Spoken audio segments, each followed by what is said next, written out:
In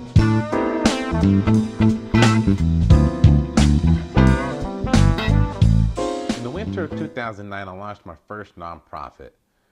However, it took until 2014 before I had actively engaged board members that would help in executing the vision that the nonprofit had in place. From 2009 up to 2014 was frustrating. Usually the nonprofit was led just by me. People will take the name of the nonprofit and my name and it'll be synonymous. And I wanted this nonprofit to be for the community. And I had struggled with finding the right leadership in place, to put in place. There was great leaders in the community and I wasn't able to attract them to be actively involved in my board.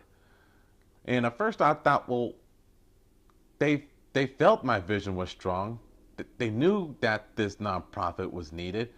How come they wouldn't be engaged with me? How come they wouldn't be on my committee or on my board? And it was really frustrating.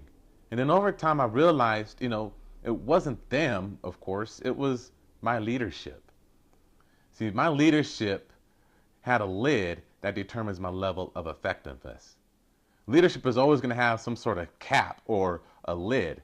So for example, when I started a nonprofit, I would say my leadership lid was at about a 5. And so I was only attracting those individuals who had a 4 or below as far as their leadership potential. It was through my growth process, investing in training, investing in mentorship, coaching, attending seminars, reading books, that my level of effectiveness began to improve. And so now I feel like my leadership, could be around a 7 or 8 and able to attract those leaders who are a 6 and below, 6 or 7 and below.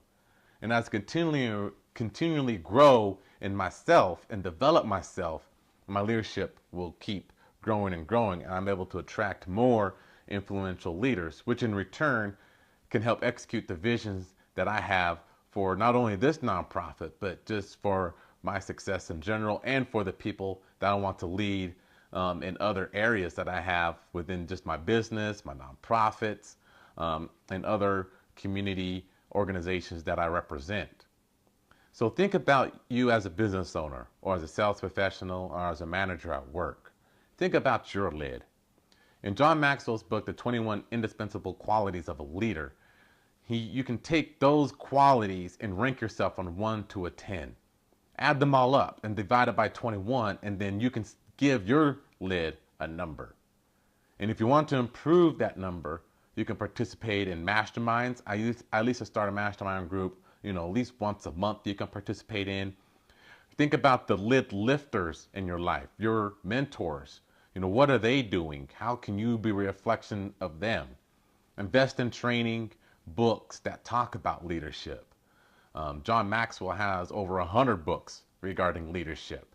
And you can feel free to go into my website and look at those books and find the areas of leadership that you want to improve, whether it be communication, leadership in general, just growth within yourself. So think about your lid and realize that, you're only able to influence those who have a leadership lid lower than yours. So if you want to go to a 5, to a 6, to a 7 or 8, invest in yourself and you can become a more effective leader. This is James Jackson III once again with J3 Motivation, encouraging you to live with purpose.